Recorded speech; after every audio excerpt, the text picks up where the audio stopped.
Hello everyone. I'm sure you're all very aware of my previous work.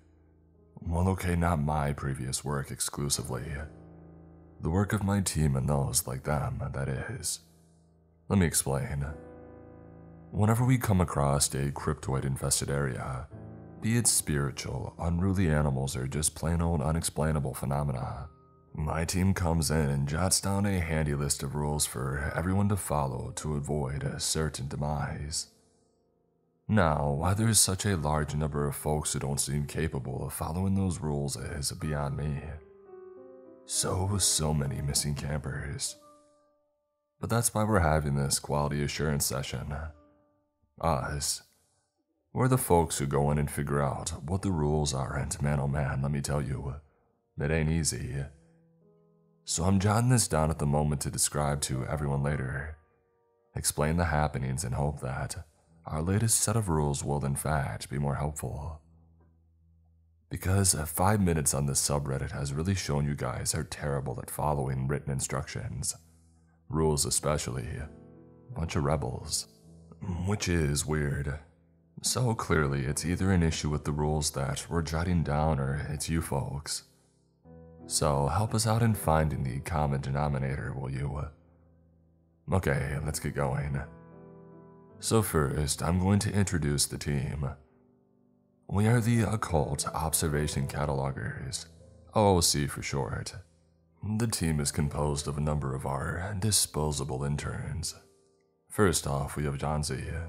He's a college student of Indian descent, has dark black hair, surprisingly green eyes, and is about 5'6", I guess.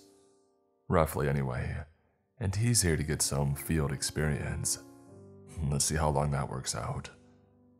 We've got Rebecca, who really needs a job, and we've told her that. Just a few more trips out will get her all set up with something more long-term. Honestly, I've yet to clear that with the board, but she's made it to 3 weeks, and that's a new record for fieldwork. Rebecca's a redhead who's not hard in the eyes and has brown eyes herself. She thinks that I can't see through the blue contacts, but I can. She's a little shorter than Johnsy, I think. Girl is always wearing platform shoes and a skirt. Leggings with it, of course. Guess that's the style these days. She's not indecent or anything. Guess she just likes to look nice on the job. Oh, and lastly, we have Dieter. Dieter's from Sweden or Finland. Honestly, I can't remember which one. Blonde hair, blue eyes, real tall Scandinavian fella. Nice kid, but man oh man, he's got a stack of bricks where his brain ought to be. He's got passable English for the most part, but he's mostly here for the muscle. That boy's almost 7 feet frickin' tall. Real Viking if you ask me. Anyway, today's goal. Visit a haunted house and determine what pisses off the specter and what appeases said specter. Then we'll jot down the rules for this house and leave them in the mailbox or with the owner, so that the next time one of you folks comes for an overnight stay, you might actually survive the night, if you follow the rules. So first things first, we had to start off with the outside. And Dieter walked around with me, knocking on various parts of the house, rattling windows and checking the foundation for cracks or major signs of wear and tear. I'm also checking for non-supernatural things. Termite damage, water seepage, maybe some unwanted erosion or chipping on the siding. And Dieter stopped, frozen for a moment. I sighed. First hit, okay. What's happening, Dieter? Dieter looked at his hands and they were twitching and shaking sporadically. I think I touched that window, he said, pointing to the only window with a light on.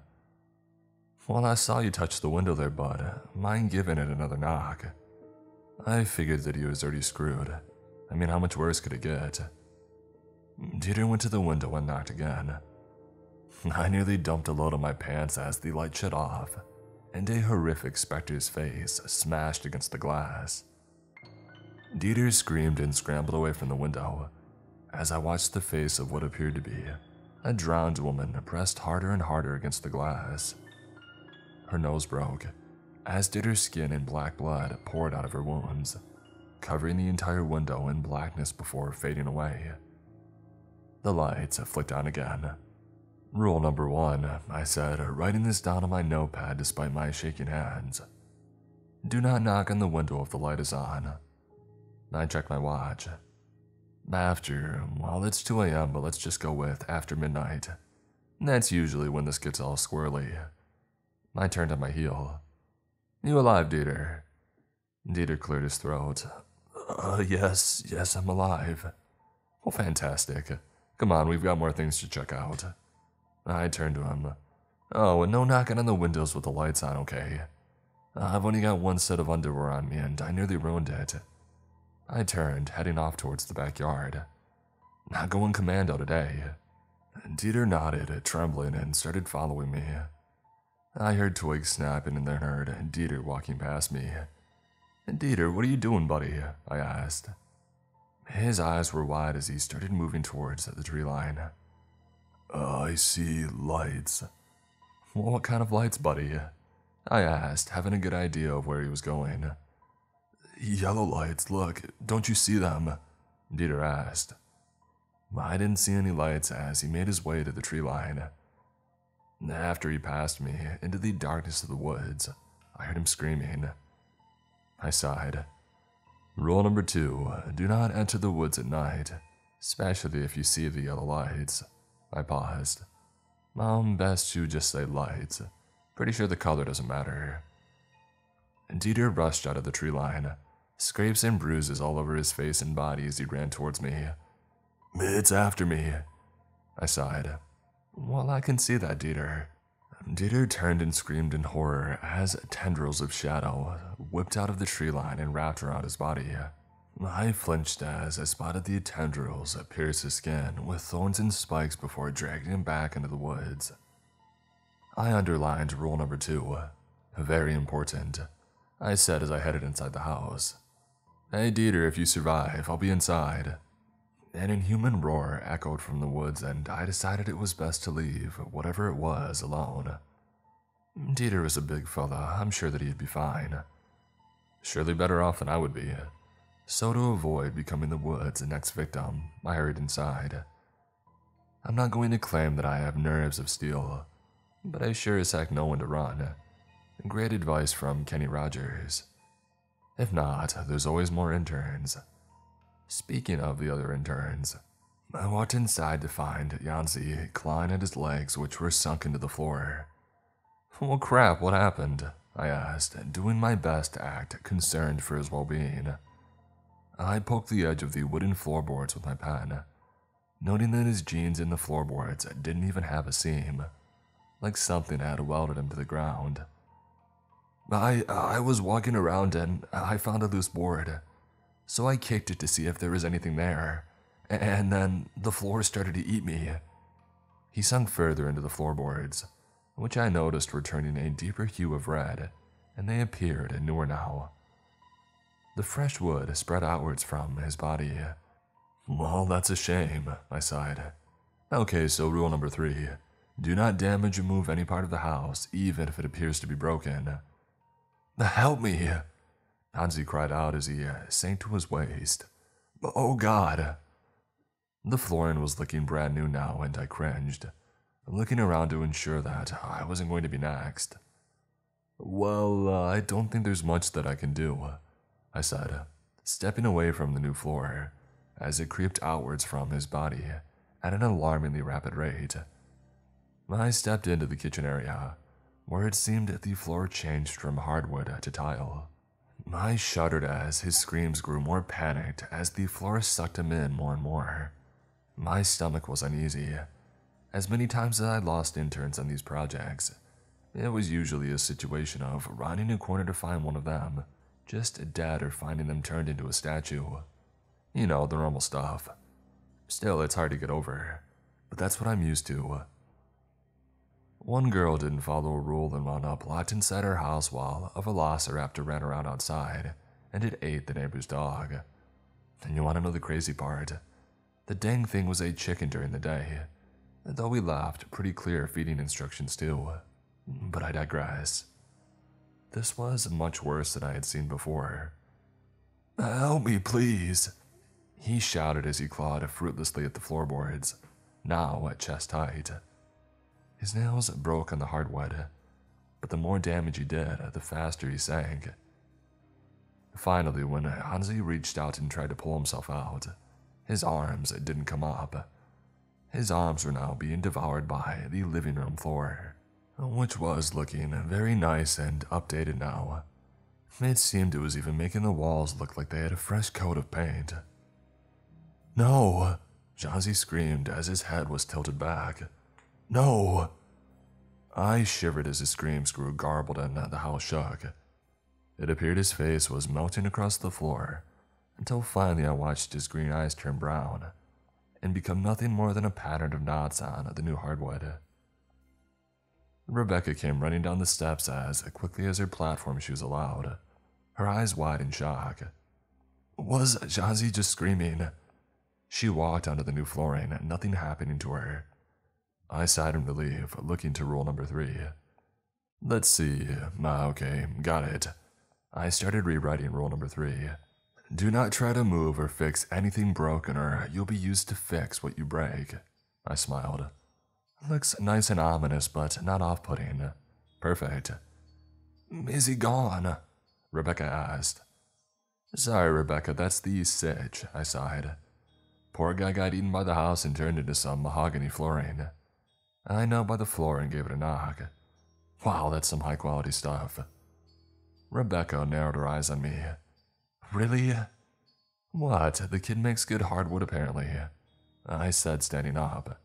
It's not like I did it to him. Nothing I could have done. He was waist deep in the floorboards by the time that I found him. Shouldn't we have some kind of protection from this kind of stuff? Rebecca asked, or are we just disposable? Protection like what? Half the time we don't even know what we're walking into, I shrugged. And besides, you're unpaid interns. It's either this or sitting in a cubicle all day. Rebecca rubbed the bridge of her nose. Please, just tell me this is my last field job. I can tell you that if you make it out of this one alive with a fresh set of rules, you're hired. I fibbed. I mean, it wasn't a lie exactly, it just wasn't certain. I could bring up my suggestion to the big bosses and all, but whether or not they would be up for a new hire was beyond my pay grade. I just observed. We heard a scratching and howling from the back door. Help! Let me in, please!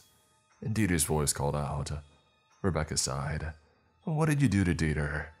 Again, not me, it's the house, I pointed out. Observation is our middle name, remember? Rebecca sighed and leaned out the back window.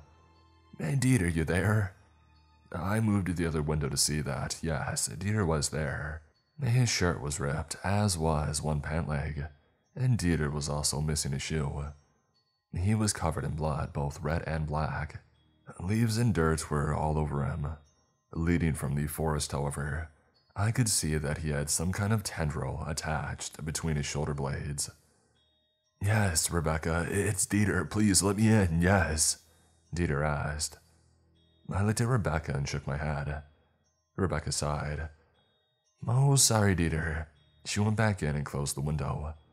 I closed my window just as Dieter appeared before the window, smashing his hands against the glass. Please, there's a voice in my head. It says terrible things that I need to do, Dieter shouted, hammering on the glass but not breaking it. What happened to him? Rebecca asked. Eldritch horror or something got him, I said, jotting down on my notepad. Rule number 4. Do not let anyone in, even if you think you know them. Rebecca heaved a sigh. Maybe make a note about them being unable to harm you, Rebecca pointed out. And Dieter could have broken that glass if he really wanted to. I smiled. Nice observation, Rebecca. I jotted down the information. They will not be able to break in, as long as you don't invite them. Rebecca looked over at the notepad. Everything else seemed okay upstairs. Oh wait, there's some banging in the closet, so don't open that. Rule number 5. Do not open the closet, no matter what you hear. I smiled. Nice, that's 3 for me and 2 for you. Honestly, I think that works in your favor for the fellas at the office. Mm-hmm, Rebecca said sarcastically. So, should we get going? Yeah, I waved at Dieter. Sorry, buddy, better luck next time. I trailed off. Oh, dang, I guess there won't be a next time. Dang you, an inhuman voice shrieked as Dieter's body was ripped back. I felt a shiver and an uneasiness fill my chest as I watched his once blue eyes become overcome with a black pitch. It was as if he had stared into a void and it had stared back into my soul. Rebecca snatched my notepad from me, ripping me out of my stupor. Rule number 6. Do not look into their eyes. I shivered. Well said, Rebecca. Let's get out of here.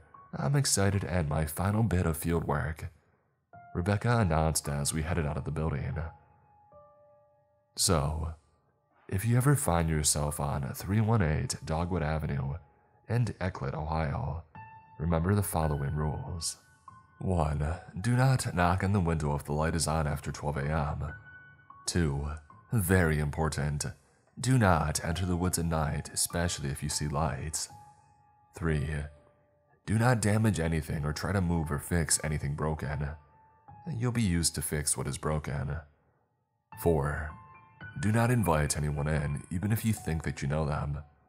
They won't be able to break in as long as you don't invite them. 5. Do not open the closets no matter what you hear. 6.